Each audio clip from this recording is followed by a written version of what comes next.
Reppin' Philly ain't a choice. It's a way of life. PhillyGoat.com is your one-stop shop for Philly pride. Use the promo code Jim Montgomery for 10% off. Look fresh, stay Philly, Philly Goat. Go Birds.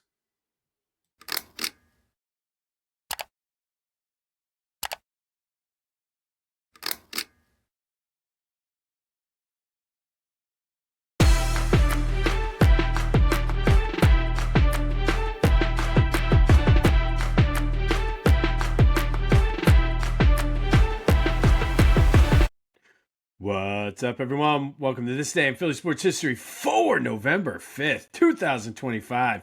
I'm your host, Jim Montgomery. Welcome to a Wednesday edition of the podcast. Happy hump day to everyone out there. Now, going to get this out, and before anybody says anything, please hear me out before you pass judgment.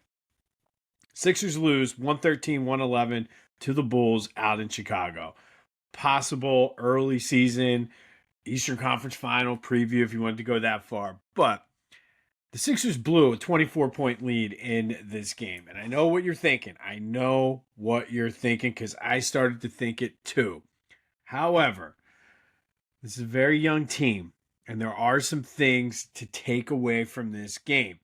And I know, again, you're thinking, but I thought you always say no moral victories. Not taking a moral victory here. This should have been a win. There's no excuse for losing this game. It was just like old times, I know. Especially with some of the shot selection down the stretch. They took some pretty bad shots. Unfortunately, I did stay up to watch the whole thing, and they still had a shot until Vucevic hit the three to win it. But the main takeaway, and I jotted this down before they blew the 24-point lead. Yes, Joe was in there for the fourth quarter. He missed a couple shots down the stretch. He deferred a few times to Maxey. So I really, really think and believe that moving forward, this is Tyrese Maxey's team. That was it was a few different times where in the past you would have seen Joe try to dribble drive, get a foul, or put up the little fadeaway, or even shoot a three. But he was out there setting picks. He was out there handing the ball off to Maxey on a screen on a roll. I like that. And I think once this team learns, they got to learn not to blow that game. They need to learn how to close that game out. And again, I'm not making excuses. I'm not taking a moral victory because it was a horrible loss, terrible loss. They should have won. And that's a game that down the road, when it comes to playoff positioning, could end up costing them. But I like the speed. They're still fun to watch. And I think seeing McCain in there, he struggled a little bit. First game back in almost a year. So you kind of expected that. This team is going to be fun. They are going to be fun. They are fun. Not even going to be. They are fun. And I'm still all in. I am still all in. Again, I know what you're thinking. Oh, here we go. Lucy with the football, crazy ex-girlfriend. I get it. I'm setting myself up for that. I even posted on Twitter when they had the 24-point lead. I know how this is going to end, but I don't care. The basketball team is fun to watch. And I think you're going to see they need to learn. And again, use it as a learning moment. As Jalen Hurts always says, you don't lose, you learn. And every loss is an opportunity to learn and get better. This is an opportunity for the Sixers, a young Sixers team, to learn and get better. Would I have liked the win? Absolutely. Should they have lost that game? No chance in hell. But they did. So you take it, you learn from it, and you move on. And it also made me realize that my expectations for this team, as much as I say, oh, they could do this, could go, I want them. I'm looking a couple years down the road here. I think that is why the expectations are a little different. Last year, 2 years ago, 3 years ago, we would have been skewering this team. But I think because of the adjusted expectations, You take this and say, okay, this is a learning opportunity now. This is a chance for this team to learn and get better. Would have liked to have the win, though. They're back at it tonight. No Joe on the court as they go to Indiana. At least I'm assuming no Joe on the court. It's back-to-back, so I doubt he's going to play. But Tyrese Maxey is the real deal. They all got cold down the stretch. All they needed was one bucket, and they would have won that game. But Tyrese Maxey is the real deal, and I fully expect when they come back home this weekend to hear MVP chants because he had 39 and Joe was deferring to him. And that, to me, is the big takeaway from this game. Joe was literally deferring to Tyrese. It is Tyrese's team. It was his 25th birthday. Hard to believe the dude's only 25. And just really, I think, entering the prime of his career.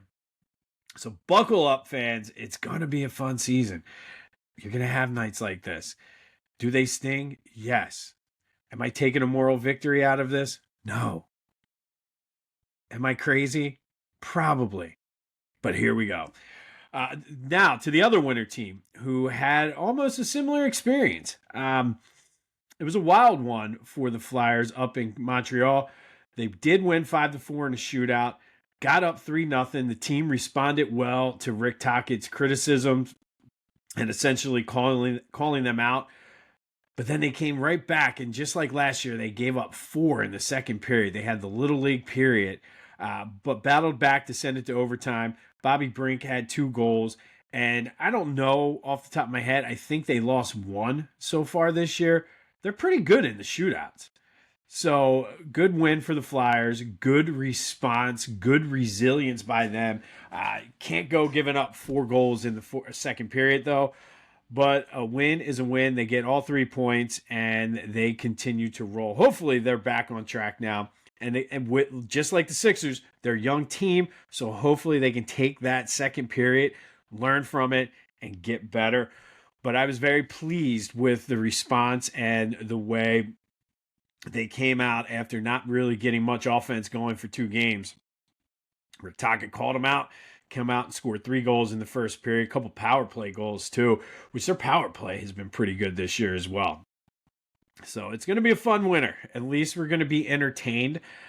Whether that leads to playoff appearances, that still remains to be seen. But for now, until February, hopefully February, it's the Eagles show. And the Eagles get back to work today, I think. I thought they got back to practice today.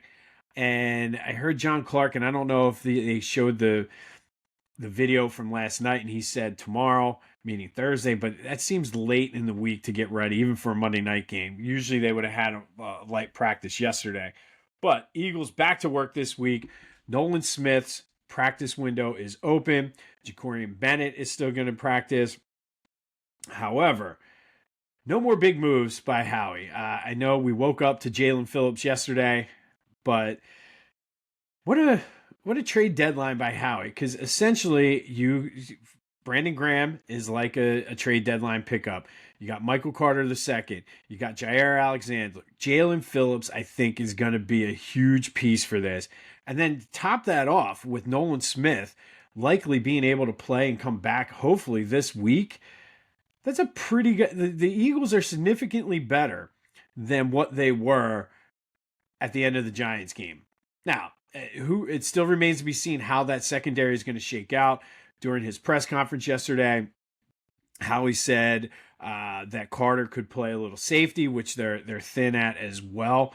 So I've talked about it all year. Kyle and I have talked about it on the Brotherly Birds breakdown. Howie's bringing in these athletic guys, kind of like how you're seeing the shift in the NBA, that can do multiple things. And I think that's going to bode well. It's never an issue, never a problem to have too much talent. And I think the Eagles were able to upgrade where their weaknesses are, where their deficiencies were in the secondary. Edge rusher. Would have liked for them to see a couple, maybe some offensive line depth, but you still got Willie Lampkin, who they picked up right after training camp from the Rams, who should be coming back soon. You got Drew Kendall, one of their draft picks, who hasn't been able to get healthy. So They have, I guess, the depth there, but the Eagles definitely are better than what they were. The Cowboys made some moves, so we'll see how that plays out. But not a whole lot of other teams in the NFC made significant moves. So we'll see how this plays out. But I like the direction of this team, especially the way offensively they've played the past two games. So it's going to be a long weekend waiting for Monday Night Football. The bye week is always tough. It's always tougher when you come off the bye week and have a Sunday night or a Monday Night Football game. But Howie Roseman did speak. Didn't really say a whole lot. They really liked Jalen Phillips. He didn't really get into too much detail on the future. He's like, I don't like to talk about contracts during the season and pick favorites and this, that. And that's the right move. 100% the right move. He was asked about A.J. Brown. Said, I'd rather focus on what the players we brought in. I did think it was kind of telling, though. He didn't come right out and say, we didn't even entertain offers. We're not trading A.J. Brown. He said, we're not going to trade a player of that caliber who's good for our football team, blah, blah, blah. But didn't come right out and say we weren't looking to trade him. And I thought that was kind of interesting. I feel like if somebody would have said, hey, were you shopping Jalen Hurts or were you shopping Saquon Barkley? The answer would have been a resounding no. Didn't necessarily say that, said, went out of his way to be complimentary of AJ. I'm not saying he threw him under the bus a la Dave Dombrowski or anything, but I just kind of thought that was telling that he didn't come right out and say, hey, we're not getting rid of this guy. But that's your Eagles news. So we'll see. Like I said, it's going to be an interesting week of practice. They could be very, very close to full strength, which is good going into the Packers, who just lost Kraft for the season, who did not look good at all against Carolina. So essentially it comes down. I mean, Jordan Love is the Jekyll and Hyde, I think. So many people, like, when he's good, but when he's bad, he's bad. So we'll have more on this as the week progresses. The new episode of Brotherly Birds Breakdown will be out tomorrow. Got to tape it a little bit early due to the Philadelphia Sports Hall of Fame induction ceremony tomorrow. But there will be a new episode out probably earlier than what typically we do. So stay tuned for that tomorrow, anywhere you get your podcasts as well as on YouTube. And then Phillies news, Harrison Bader, not really a surprise, declined his option. So he became a free agent. I don't think that means there's no chance he's coming back. I mean, I think he's trying to get a multi-year deal rather than have a 1 year, $10 million or whatever his contract was. So that's the next move. But starting tomorrow, I believe, is when free agents can begin signing. It's not going to be like the NFL or the NBA, where it's like a rush. Major League Baseball tends to move slowly with this. But I am anxious to see if within the next week or so, Harrison Bader does re-sign with the Phils, because I think he should be and is one of their priorities to sign. I don't know if the Castellanos situation and what they're going to try to do with him plays into that at all. But we'll see how it goes. Hot stove season is here. All right, and then yesterday, the trivia question in honor of Charlie Manuel being hired on that day in 2004. I asked, Charlie obviously is the number one person in Phillies history for manager wins with 780. I asked you, who is second? And that is Mr. Gene Mauch, who had 646 wins for the Phillies. Lots of guesses for Danny Ozark, had a couple Jim Fragozzi's, but it was in fact Gene Mauch, who was there for a long time, but probably most remembered for the collapse of 64. So thank you to everybody who reached out with an attempt to answer yesterday's trivia question. Nobody got it yesterday. I had one person who did say, I think it was the guy from 64, but I forget his name. So I guess we'll give it to him on that one. All right, some quick housekeeping. Be sure to follow me on social media at Philly Jimbo. Subscribe to the YouTube channel, Jimbo_Mont. Continue to spread the word. Subscribe, like, review, comment, all that other good stuff. Had some good back and forth with people yesterday on the Tush Push. Specifically, some guy on Twitter who was like, yeah, you say you don't care. people hate you, or people hate the Philly, and you do care. I don't care. I use it as motivation, to which I responded, you're 100% right. I do care. That was the whole point of my post. But if you don't care, why are you using it as motivation? So I think it's the biggest lie we tell ourselves. And I will go to my grave. It's nice. It's a good sentiment. It looks good on a t-shirt. But the same people that say everybody hates us, I don't care, are the same ones that wear the shirts that say Philly versus everybody. We do care, and it's okay. It's okay to care. I like that people hate us, but I do care. I do. You do too. Um, and then don't forget, starting November 17th, we will kick off our third annual food and gift drive benefiting the Matty Ann Dixon Community Cupboard, going to a new platform to collect donations. More details will follow as I kind of get everything set up, but I found a site that's better suited for specifically what we do. They don't take a ridiculous amount of fees and everything like that. So pretty close to 100% of the donations will be going directly to our friends and neighbors. So stay tuned for that, but I'm super, super excited. And of course, we'll do the reverse advent calendar again as well. This day in Philly sports history is proud to be a part of the Clashing Conferences Sports Fan Network, a growing community of diehard fans turning their sports passion into something special. Whether you're looking for unique shows, want to launch your own podcast but don't have the time, or need production services, the ClashingConferences.com has everything you need. Explore fan-driven content, become a member, or tap into their media services to level up your brand. That's ClashingConferences.com, where fans' voices get heard. All right, November 5th. We're going to hop in the Wayback Machine and go all the way back to 1933 to start. And on this day in 1933, the Eagles beat the Cincinnati Reds 6-0 when Swede Hansen scored a 9-yard rushing touchdown in the fourth quarter to give the Eagles the win. And for the Philadelphia Eagles, it was their first ever win as a franchise.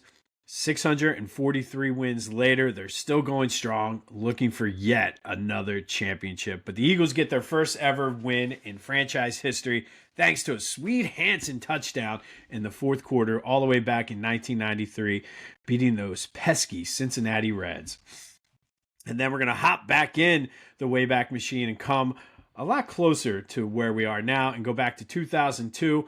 And on this day in 2002, Flyers beat the Hurricanes 2-1 in overtime when John LeClair scored the overtime winner. It was his 300th goal with the Flyers. He became the 7th player in Flyers history to achieve 300 goals while playing in Philly. He ended his career with 333, good for number 5 on the Flyers' all-time goal list. But John LeClair scored goal number 300 with the Flyers, or as a Flyer, on this day in 2002 in a 2-1 overtime win. And it was a memorable one because it won the game for the Flyers. 3 years later, in 2005, I remember this day very well. The Eagles suspended Terrell Owens 4 games without pay for quote-unquote conduct detrimental to the team.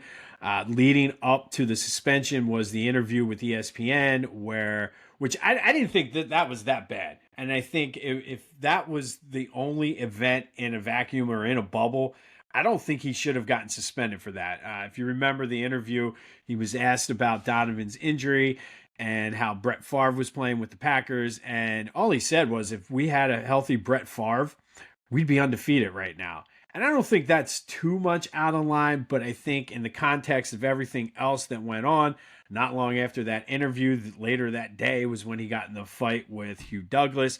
Couple that with the wearing the Dallas jersey in the post-game interview. And then going all the way back to the preseason when he was doing sit-ups in his driveway. I think it was kind of the final straw, but they suspended him for 4 games without pay, due in part to the ESPN interview, due in large part probably to the Hugh Douglas fight, who wasn't even a player at the time. He was the bad-asseter or whatever they call him. And then after those 4 games, he was deactivated for the rest of the season, ending his time in Philly. But man, oh man, what could have been? It was frustrating. All right, 2017, Eagles, on a more happier note, beat the Broncos 51-23 at the Link. Carson Wentz only threw for 199 yards, but had 4 touchdowns. Alshon Jeffrey had 6 catches for 84 yards and 2 of those touchdowns. Corey Clement had 3 total touchdowns.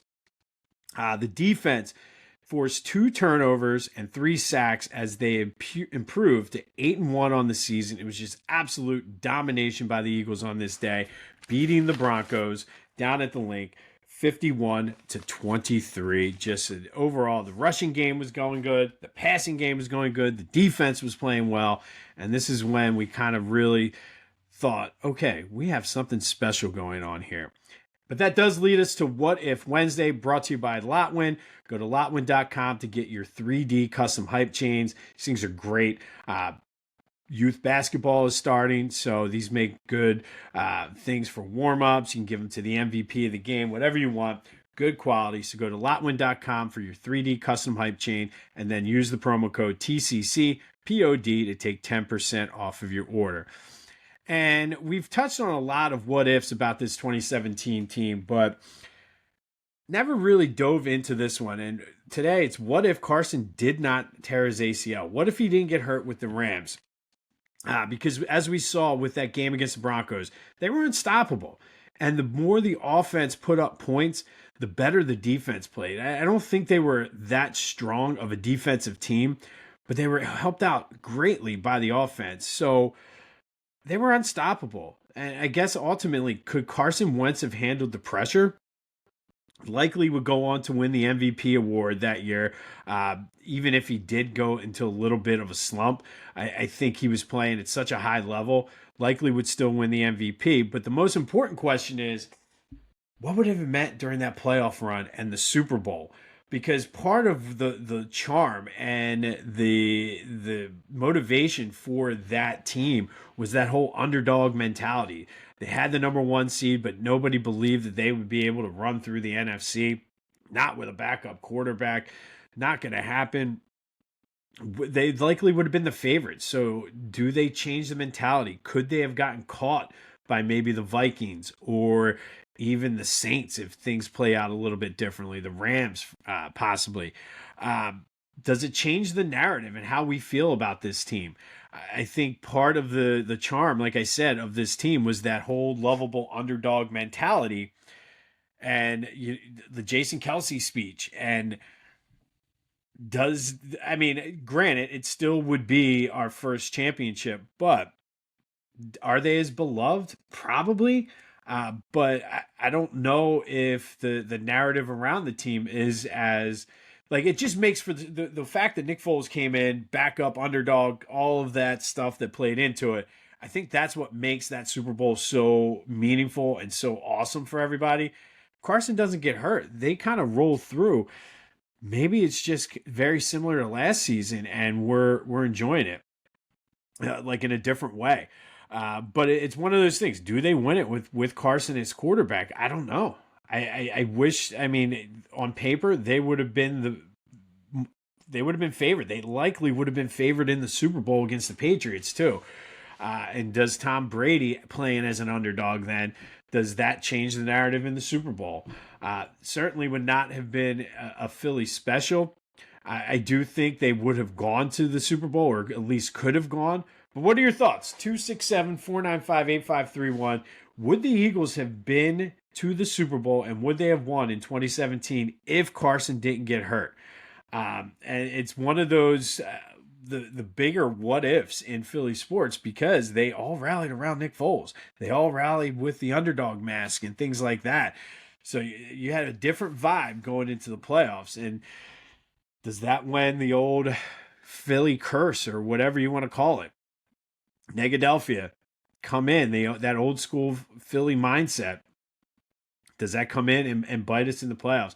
But let me know your thoughts on the Back to the Future voice and text line 267-495-8531. That is What If Wednesday, brought to you by Lotwin. Go to Lotwin for your 3D custom hype chains and use that promo code TCCPOD to take 10% off of your order. And then fast forward to 2022. Tough day for Philly fans. I remember the day started off great. We're like, okay, Phillies are going to bounce back here in the World Series. You got the Union battling it out for the MLS Cup out in LA. Just wasn't meant to be. The Union did take a 3-2 lead in overtime extra time, only to give it back 4 minutes later. Lost the MLS Cup on penalty kicks. And I get that it's World Cup rules, and I get that that's the way soccer has been played for years. But for me, still the dumbest way to lose a championship is on penalty kicks. Lose it on the field. It's like, I don't know, like in the NHL, they have the shootout in overtime. Not in the playoffs. You keep playing. You keep playing until somebody wins. I would have liked to have seen them keep playing. It's essentially winning the World Series on a home run derby, or losing the Super Bowl on field goal kicking or skills. Like, it's just dumb. But the Union lost, but we were like, okay, we still have the Phillies trying to force a Game 7. They did take a 1-0 lead in that game. Kyle Schwarber hit a home run in the top of the 6th. Unfortunately, the pitching staff blew up. They gave up 4 in the bottom of the 6th, and that is how it ended. The offense still only managed 3 hits, including that homer by Kyle Schwarber. They lose the World Series 4-2. And then, of course, we all know a few months later, Eagles lose the Super Bowl in disappointing fashion as well. So it was just a bad 3-4 month stretch there for us as Philly fans. But on this day in 2002, the Union lose the MLS Cup on penalty kicks, and then the Phillies get booted out of the World Series, losing 4-1 in Game 6 of the 2022 World Series. Wish it was a more happier time right now. And then finally, our 2025 Philadelphia Sports Hall of Fame inductee spotlight. The 1985 Villanova Wildcats. They went 25-10, 9-7 in the Big East during the regular season. Good enough for an 8 seed in the tournament. And then they got hot. They beat Dayton in the first round, Michigan, Maryland, North Carolina, Memphis State in the Final Four, and then, of course, took down Goliath, Georgetown, the number 1 team in the country, 66-64 in the championship game to win the Big Five's first title in, I don't even know how many years, probably 30-some years. First one for Villanova. To this day, they still remain the highest seeded team to ever win the championship. Ed Pinckney, Harold Jensen, Dwayne McClain, and Gary McClain were on the all-tournament team. Pinckney was the most outstanding player of the tournament. And that championship game, as much as I'm not a Nova guy, it was the perfect game. Still to this day, one of the greatest, if not the greatest, upset in NCAA tournament history, mainly because it happened in the championship game. They had to play the perfect game, and they did. And they took down Goliath. They were coached by Raleigh Massimino, the late Raleigh Massimino, who is also a Philadelphia Sports Hall of Fame member. And on November 6th, tomorrow night, they will be inducted with the all-time greats in Philadelphia sports history. The 1985 Villanova Wildcats are today's 2025 Philadelphia Sports Hall of Fame inductee spotlight. The 1985 national champions. Speaking of underdog, the greatest underdog story possibly in Philly sports history. We'll see. But shout out to the 1985 Villanova Wildcats. On this day in 2022, it was a tough day. Union lose the MLS Cup final on penalty kicks. Phillies booted out of the World Series.